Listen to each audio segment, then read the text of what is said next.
Hello, dear listeners.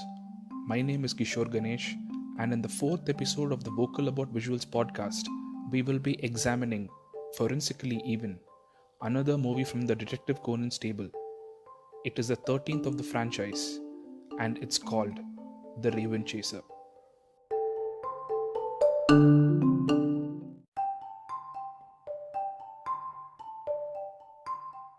In The Raven Chaser, Conan is facing off against his arch nemesis, the Black Organization.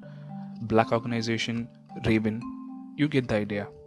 This movie follows the pattern of the main episodic series in the sense that it has Conan solving one mystery, but there is either a Black Organization connection to the case or they are in a parallel storyline to the main mystery in an episode, and this parallel storyline carries forward and becomes the next full fledged episode. Here it is the former, with both the Black Organization and Conan chasing the perpetrator of serial murders all across Japan.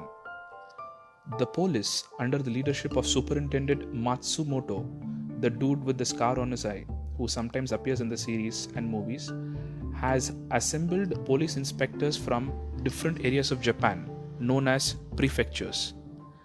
Now, these inspectors have appeared in different episodes of the show when Conan has traveled to the prefectures, and it was quite a sight to see all of them together in one movie event working together.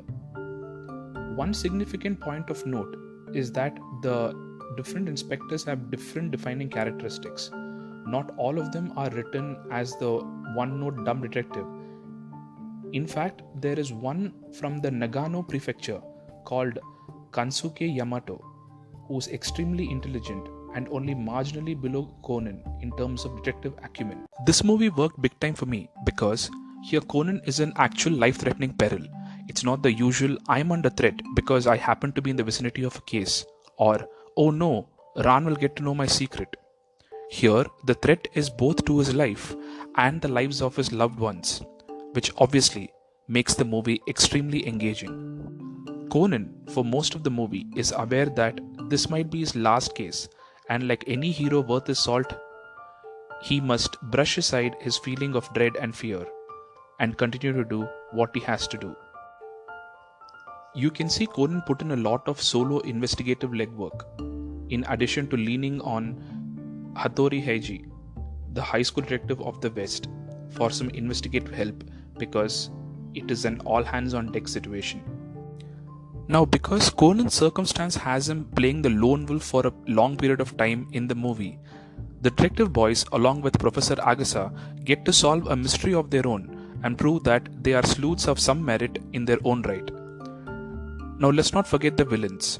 The Black Organization are as cool and enigmatic as ever, and the main villain of the story will surely impress you, especially during his interaction with Conan in the climax of the movie.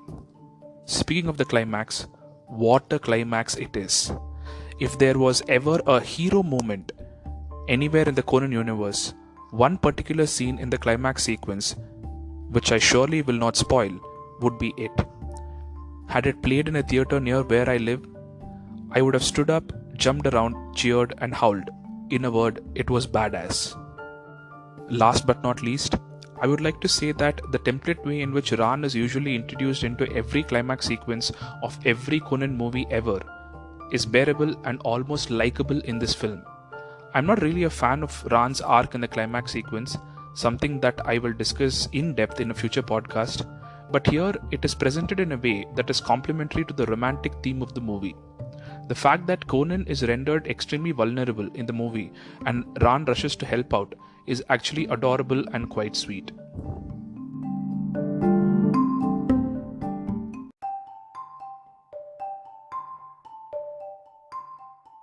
If you end up making a list of the best Detective Conan movies, I'm sure this movie will appear in the top tier of that list.